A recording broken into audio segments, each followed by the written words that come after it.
sweet. I got that too. That's great. Oh man, that was nice. Here it comes again. Coming up. Coming up.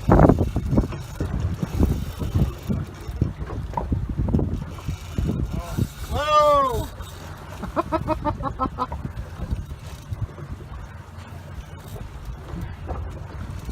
Oh man, that's fantastic. There he goes. Woohoo! Look at that Whoa. shit.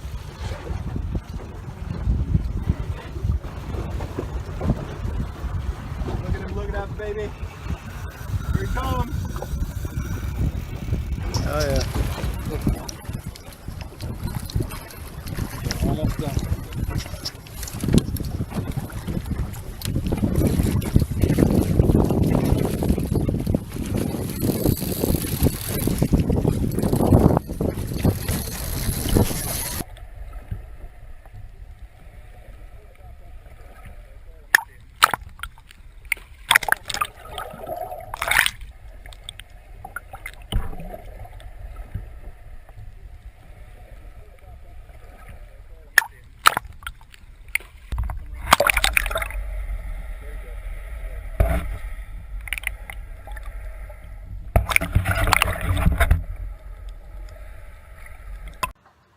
Hey everyone, it's Dr. David. I thought I'd give you a few tips at the end of that video there. I hope you enjoyed the little sailfish action off of Miami. And so I've been fishing a long time off South Florida. My dad's an avid fisherman, and I grew up fishing from Miami through the Florida Keys and Key West area. And you know, back when I was a kid, there was the typical center console offshore boat was very small, 19, 20 foot. I can remember 22 maybe. I can remember even the popular guide boats back then was like a 19 or a 20 foot Seacraft with a single outboard, and most of the time under 150 horsepower, you know, at the most. So and of course the fishing was much better back then, and so we have a lot of good memories from back that time. We're going back 40 plus years. So one of the fishing that still stayed good throughout these years has been the sailfishing, and that's mostly from the catch and release efforts and not killing sailfish. So I remember when I was a kid, people would kill sailfish and the quality of the meat was not very good, so mostly it was turned into smoked fish. You ended up with a whole bunch of smoked fish that you end up giving away. But today everyone catches and releases, and that's using circle hooks today.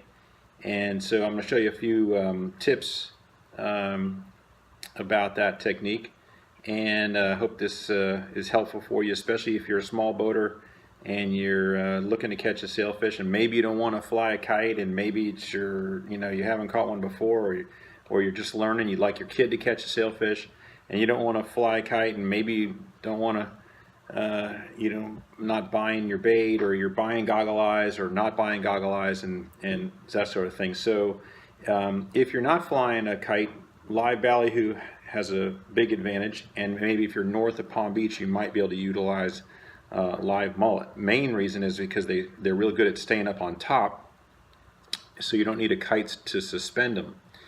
It's not that sailfish won't feed down in the water column, they will, but typically you get better action from sailfishing up on top, and typically it comes on days where a little bit rougher.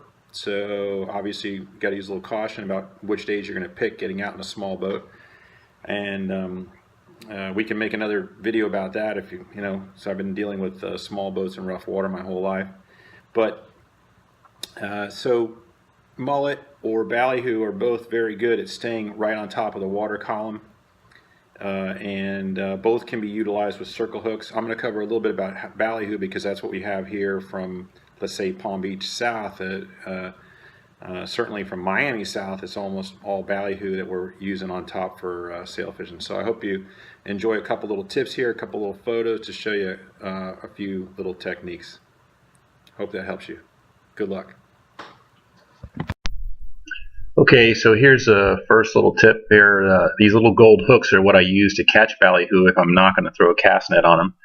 And there are advantages to actually catching them with these little gold hooks. So the baits will stay generally livelier in the live well compared to throwing a net on them. Sometimes if you throw a net on a ballyhoo, they kind of beats them up a little bit. So you can use these little gold hooks, and we put little pieces of squid on them, and that just stays on the hook really well.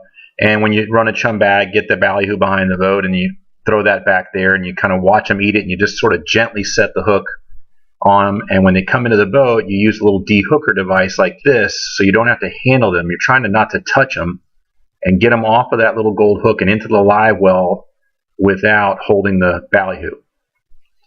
And they sell, that little de-hooker at any bait store. You can ask them for a one for ballyhoo, something like that, for any small bait fish. So then we're using a circle hook with a little copper wire to the shank of the hook like that. But that technique, go to a video called Into the Blue, the Best Live Ballyhoo Rigs for Circle Hooks, and you'll see who came up with that. And it's really, really a good technique. Okay, and I think you could probably utilize that with mullet. You probably have to go to like a number 8 circle hook or something like that, and you might be able to use like a stainless wire and actually push it through, maybe make a little pinhole with a needle and then run it through like front of the mullet. The idea is that you have the hook outside of the bait, because if you look at charter boat captains with goggle eyes, they all have the hook outside the bait. They don't embed the hook into the meat of the fish.